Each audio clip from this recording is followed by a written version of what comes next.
Sir, ಈಗ ಮೊನ್ನೆ ಏನೋ ಆಕ್ಸಿಡೆಂಟ್ ವಿಚಾರ ಆಗಿತ್ತು, ಯಾರ್ದು ಏನು ಗಾಡಿ ನಿಮ್ದೇನಾ, ಏನು ನೀವೇ ಏನಾದರೂ ಇದ್ರ ಅಲ್ಲಿ ಯಾವ ರೀತಿ? ಇಲ್ಲ, ಮೊನ್ನೆ ನಾಗವಾರ ಹತ್ರ ಎಷ್ಟು 26ನೇ ತಾರೀಕು 26/9/2025 ನಾಗವಾರ ಹತ್ರ ಏನು ಮಾಡಿದ್ದಾರೆ, ಕ್ಯಾಬ್ ಡ್ರೈವರು ಎಂಪ್ಲಾಯ್ನ ಪಿಕಪ್ ಮಾಡಿಕೊಂಡು ಬರ್ತಿದ್ದಂಥ ಸಂದರ್ಭದಲ್ಲಿ ಅವರು ಸಿಗ್ನಲ್ ಬಿಟ್ಟಿದೆ. ಇವರು 2 ವೀಲರಲ್ಲಿ ಬಂದಂಥವರು 3 ಜನ, 2 ಮಹಿಳೆಯರು, ಒಬ್ಬ ರೈಡರು. ಇವರು ಆ ಕ್ಯಾಬನ್ನು ಬಂದು ಟಚ್ ಮಾಡಿದ್ದಾರೆ. ಕ್ಯಾಬು ಕೂಡ ಸಡನ್ನಾಗಿ ಬಂದಿದೆ, 2 ವೀಲರು ಕೂಡ ಹಿಂಗೆ ಪಾಸ್ ಆಗಿದೆ, ಟಚ್ ಆಗಿದೆ. ಟಚ್ ಆಗಿ ಸಣ್ಣ 2 ವೀಲರ್ ಇರೋರು ಕೆಳಗಡೆ ಬಿದ್ದಿದ್ದಾರೆ. ಕ್ಯಾಬ್ ಡ್ರೈವರ್ ಏನಾಗಿದ್ದಾರೆ, ಎಂಪ್ಲಾಯಿ ಇವರೆಲ್ಲ ಇರೋದ್ರಿಂದ ಏನು ಮಾಡಿ ಇಳಿದು ಬಂದಿದ್ದಾರೆ, ಏನಾಗಿದೆ 2 ವೀಲರ್ ಅವ್ರು ನೋಡೋಣ ಅಂತ. ಅವ್ರು ಇಳಿದು ಬಂದಾಗ ನಿಂತ್ಕೊಂಡಿಷ್ಟು ತಕ್ಷಣನೇ ಆ 2 ವೀಲರಿಂದ ಬಿದ್ದಂಥ ವ್ಯಕ್ತಿ ಏಕ್ದಮ್ಮು ಅವ್ರಿಗೆ ಹೊಡೆಯೋ ಅಂತ ಕೆಲಸ ಮಾಡ್ತಾರೆ. ಯಾವಾಗ ಈ ವ್ಯಕ್ತಿ ಹೊಡೆಯೋ ಅಂತ ಕೆಲಸ ಮಾಡ್ತಾರೆ, ಅಲ್ಲಿ ಯಾರೋ ಆ ಕಡೆ ಸುತ್ತಮುತ್ತ ಮಾಮೂಲಿ ನಿಂತಿರ್ತಾರಲ್ಲ, ಇನ್ನೊಬ್ಬ ಯಾರೋ ಬಂದು ಅವ್ರಿಗೆ ಹೊಡೆಯೋ ಅಂತ ಕೆಲಸ ಮಾಡ್ತಾರೆ. ಅವರಿಬ್ಬರು ಸೇರ್ಕೊಂಡು ಕ್ಯಾಬ್ ಡ್ರೈವರ್ಗೆ ಎದ್ವಾ ತದ್ವಾ ಹೊಡೆದಿರ್ತಾರೆ. ಈ ಕತ್ತು, ಈ ಭುಜ, ಈ ಮಕ, ಈ ಕೆನ್ನೆ ಎಲ್ಲ ಊದ್ಬಿಟ್ಟಿರ್ತದೆ, ಹಂಗೆ ಹೊಡೆದ್ಬಿಟ್ಟಿರ್ತಾರೆ. ಅದಾದಮೇಲೆ ಅವರು ಸಾಲದು ಅಂತ ಏನು ಮಾಡ್ತಾರೆ, ಅವರು ಪಾಪ ಅಲ್ಲಿ ಎಂಪ್ಲಾಯ್ನ ಇನ್ನೊಂದು ಕಾರಲ್ಲಿ ರೆಡಿ ಮಾಡಿ ಕಳಿಸ್ಬಿಟ್ಟು ಅವ್ರ ಕ್ಯಾಬ್ ಡ್ರೈವರು ಅದೇನಾಗಿದೆಯೋ ನಾನು ನೋಡ್ತೀನಿ, ಆಸ್ಪತ್ರೆಗೆ ಕರ್ಕೊಂಡು ಟ್ರೀಟ್ಮೆಂಟ್ ಕೊಡಿಸ್ತೀನಿ, ನೀವೇ ಅಡ್ಡ ಬಂದಿರೋದು ಅಂತ ಹೇಳಿದ್ರೆ ಮತ್ತೆ ಏನು ಮಾಡಿದ್ದಾರೆ, ಕಾರಲ್ಲಿ ಕುಂಡ್ರಿಸ್ಕೊಂಡು ಇಲ್ಲೇನು ಮಾತಾಡೋದು ಬೇಡ, ನಡಿ ಪೊಲೀಸ್ ಸ್ಟೇಷನ್ಗೆ ಹೋಗೋಣ ಅಂದ್ಕೊಂಡು ಕಾರನ್ನು ಸ್ಟಾರ್ಟ್ ಮಾಡಿಸಿದ್ದಾರೆ.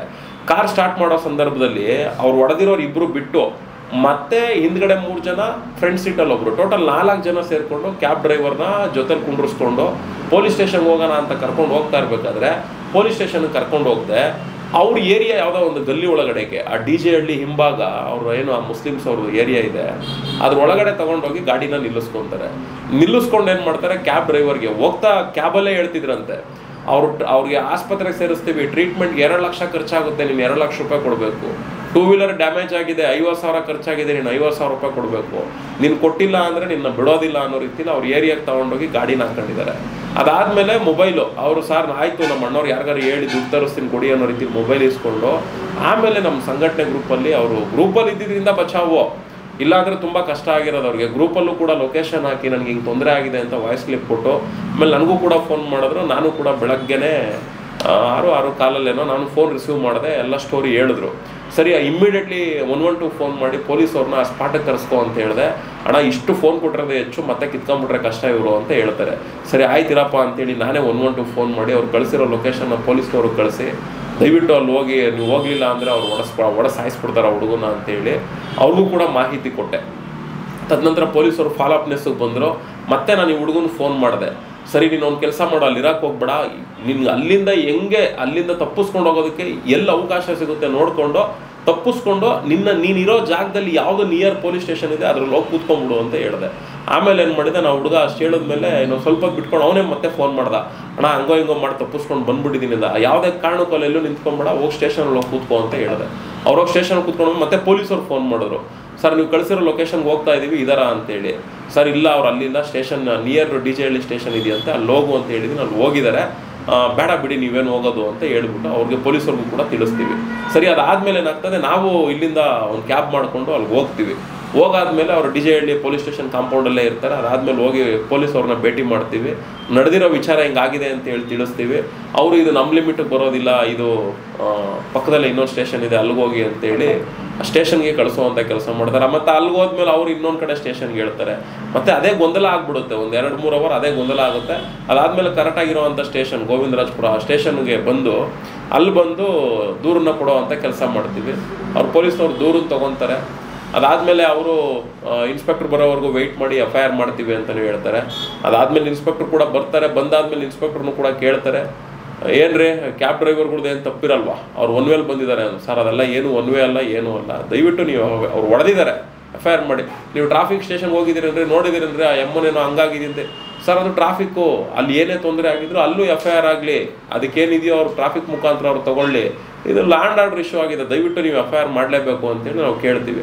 ಅದಾದಮೇಲೆ ಆಯಿತು ಅಂತ ಹೇಳಿ ಒಂದು ಸ್ವಲ್ಪ ಹೊತ್ತೆಲ್ಲ ಅದು ಕೊಟ್ಟಿರೋ ಕಂಪ್ಲೇಂಟ್ನೆಲ್ಲ ಓದ್ಬಿಟ್ಟು ಅವ್ರು ಸಬ್ ಇನ್ಸ್ಪೆಕ್ಟ್ರಿಗೆ ಆಯ್ತು ಇದೇನು ನೋಡಿ FIR ಮಾಡಿ ಅಂತೇಳಿ ಅವರು ಇನ್ಸ್ಪೆಕ್ಟ್ರು ಅಲ್ಲಿಂದ ಹೊರಟ್ಬಿಡ್ತಾರೆ. ತದನಂತರ ಇಮ್ಮಿಡಿಯೇಟ್ಲಿ ಅಂದರೆ ಅವರಲ್ಲೇ ಹೇಳ್ತಾರೆ, ಒಂದೇ ದಿನದಲ್ಲಿ ಸ್ಥಳ ಮಾಜರು ಇದೆಲ್ಲ ಆಗ್ಬಿಡ್ಬೇಕು ಅಂತೆಲ್ಲ ಹೇಳಿ ತಿಳಿಸ್ಕೊಡ್ತಾರೆ. ಅದೇ ರೀತಿಯಲ್ಲೇ ಸಬ್ ಇನ್ಸ್ಪೆಕ್ಟ್ರು ಅವರ ಟೀಮೆಲ್ಲ ಸೇರಿಕೊಂಡು FIR ಮಾಡಿ ಆ ಸ್ಥಳ ಮಾಜರೆಲ್ಲ ಮಾಡಿಕೊಂಡು ಅವ್ರು ಎಲ್ಲಿ ಕರ್ಕೊಂಡೋಗಿದ್ರು, ಎಲ್ಲಿ ಹೊಡೆದ್ರು ಅದೆಲ್ಲ ಸ್ಥಳ ಮಾಜರಾಗಿ FIR ಕೂಡ ಆಗ್ತದೆ. ಹೆಚ್ಚು ಕಡಿಮೆ 9-9:30 ಆಗುತ್ತೆ ನಮ್ಮ ಕೈಗೆ ಸಿಗೋಷ್ಟರಲ್ಲಿ FIR ಕಾಪಿ.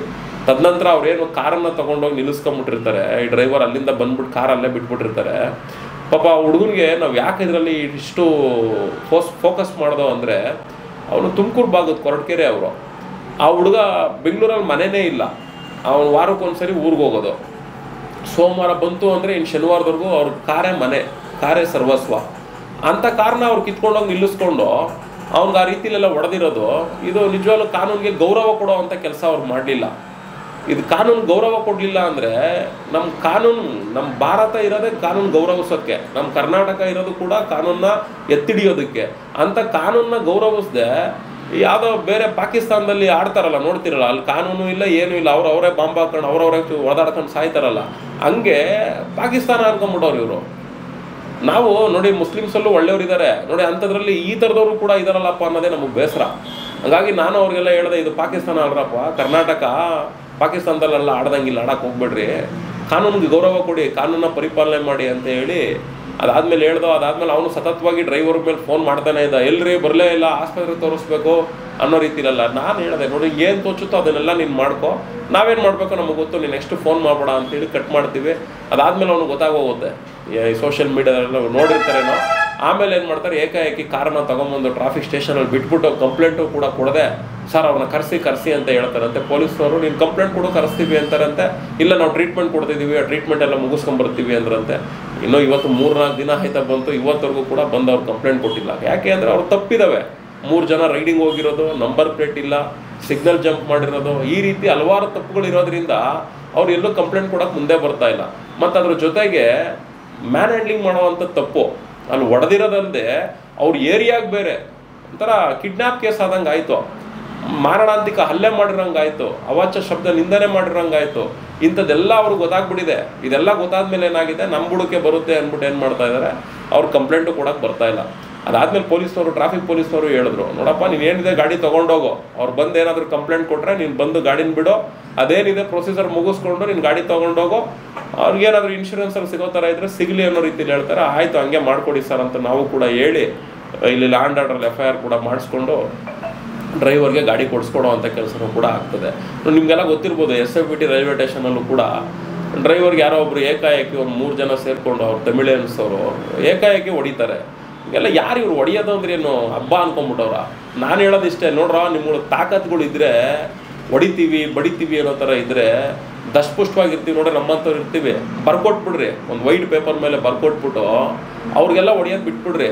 ನಮ್ಮ ಸಾವುಗೆ ಇಲ್ಲಿ ನಾವು ಏನೋ ಹೊಡೆದಾಡ್ಕೊಂಡ್ರು ಇದಕ್ಕೆ ಯಾರು ಕಾರಣಕರ್ತರಲ್ಲ ಅಂತ ಅವಾಗ ಬಂದು ನಿಂತ್ಕೊಳ್ರಿ, ಆಮೇಲೆ ನಾವು ತೋರಿಸ್ತೀವಿ ಹೊಡಿಯೋದು ಹೆಂಗೆ, ಆ ಲೆಟ್ರಿಗೆ ರಿಪ್ಲೈ ಹೆಂಗೆ ಕೊಡೋದು ಅಂತ. ಅದನ್ನು ಬಿಟ್ಬಿಟ್ಟು ಅಮಾಯಕರುಗಳು ಸಿಗ್ತಾರೆ ಅಂದ್ಬಿಟ್ಟು ಅವ್ರನ್ನ ಹೊಡಿಯೋದು, ಎತ್ತಾಕೊಂಡು ಹೋಗೋದು, ಇದೆಲ್ಲ ಮಾಡ್ಕೊಂಡು ನಿಂತ್ಕೊಳ್ಳೋದಲ್ಲ. ಆಮೇಲೆ ನಮ್ಮ ಟ್ಯಾಕ್ಸಿ ಚಾಲಕರಲ್ಲೂ ನಾವು ಹೇಳೋದು ಇಷ್ಟೇ, ನೀವು ಯಾವ್ಯಾವುದೋ ಊರುಗಳಿಂದ ಬಂದು ಇಲ್ಲಿ ಬೆಂಗಳೂರಲ್ಲಿ ಬದುಕು ಕಟ್ಕೊಂಡಿರ್ತೀರ, ಜೀವನ ಮಾಡ್ತಾ ಇರ್ತೀರ. ನೀವು ಪ್ರತಿಯೊಬ್ಬರು ಕೂಡ ಸಂಘಟನೆಗಳಲ್ಲಿ ಇರಬೇಕು. ನಿಮ್ಗೇನಾದರೂ ತೊಂದರೆ ಆಯಿತು ಅಂದರೆ ಸಂಘಟನೆಗಳಲ್ಲಿದ್ದಾಗ ನೀವು ಸಂಘಟನೆ ಗ್ರೂಪ್ಗಳಲ್ಲಿ ಮಾಹಿತಿ ಕೊಟ್ಟರೆ ಇಂಥವ್ರೆ ಏನು ಮಾಡ್ಬೋದು ಅನ್ನೋ ರೀತಿ ಮುಂದೆ ನಿಂತ್ಕೊಂಡು ನಾವು ಕೆಲಸ ಮಾಡ್ಕೊಡ್ಬೋದು. ಆದರೆ ನೀವು ಹೊರಗಿನವ್ರು ಏನು ಅಂದರೆ ನಿಮ್ಗಳಿಗೆ ಏನೇ ತೊಂದರೆ ಆದ್ರೂ ನಾವು ನಿಮ್ಮನ್ನು ಹುಡುಕ್ಬೇಕು. ಅದು ಮಾಧ್ಯಮಗಳಲ್ಲಿ ಏನಾದ್ರು ಬಂದರೆ ಯಾರು ಇವನು ಅಂತ ಹುಡುಕೊಂಬರ್ಬೇಕು. ನಿಮ್ಮನ್ನು ಹುಡುಕೊಂಬಂದು ಪೊಲೀಸ್ ಸ್ಟೇಷನಲ್ಲಿ ಕಂಪ್ಲೇಂಟ್ ಕೊಡಿಸೋ ನಿಮ್ಮ ಪರವಾಗಿ ನಿಂತ್ಕೊಂಡ್ರು ಕೂಡ ನಿಮ್ಗಳಿಗೆ ಅಪನಂಬಿಕೆ. ಯಾಕೆ ಅಂದರೆ ಸಂಘಟನೆಗಳಲ್ಲಿದ್ದು ಲೀಡರ್ಗಳು ಯಾರು ಏನು ಅವ್ರ ಕೆಲಸ ಕಾರ್ಯ ಏನು ಅಂತ ಗೊತ್ತಿದ್ರೆ ನಿಮಗೊಂದು ನಂಬಿಕೆ ಇರ್ತದೆ. ಹೊರಗಡೆ ಇರೋರು ನಿಮ್ಗೆ ಎಷ್ಟೇ ಹೇಳಿದ್ರು ನಂಬಲ್ಲ. ಕಂಪ್ಲೀಟ್ಲಿ ಏನಾಗ್ತದೆ, ಏನಾದರೂ ನಾವು ನಿಂತು ಎಲ್ಲ ಕೆಲಸ ಮಾಡಿರ್ತೀವಿ, ಸ್ಟೇಷನಲ್ಲಿ ಯಾರಾದರೂ ಪೊಲೀಸ್ನವರು ಅದೆಲ್ಲ ಯಾಕೋ ಸುಮ್ಮನೆ ಕೋರ್ಟು ಕೇಸು ಅಂದ್ಕೊಂಡು ಸುಮ್ಮನೆ ಅವ್ರು ಹಂಗೆ ಮಾಡ್ಬಿಡ್ತಾರೆ ಹಿಂಗೆ ಮಾಡ್ಬಿಡ್ತಾರೆ, ಅದೇನು ನೋಡೋ ಅವ್ರ ಸಂಘಟನೆಯವರೆಲ್ಲ ಅಂಥವ್ರು ಇಂಥವ್ರು ಅಂತ ಒಂದು ಮಾತು ಅಂದ್ಬಿಟ್ರೆ ಸಾಕು, ಬಿಟ್ಬಿಡ್ತಾರೆ, ನಂಬಿಕೆನೇ ಬಿಟ್ಬಿಡ್ತಾರೆ, ಅವ್ರು ಹೇಳ್ದಂಗೆ ಕೇಳಕ್ಕೆ ನಿಂತ್ಕೊಂಡ್ಬಿಡ್ತಾರೆ. ಇಂಥದ್ದೆಲ್ಲ ಸಾಕಷ್ಟು ಅನುಭವಗಳಾಗ್ಬಿಟ್ಟಿದ್ದಾವೆ.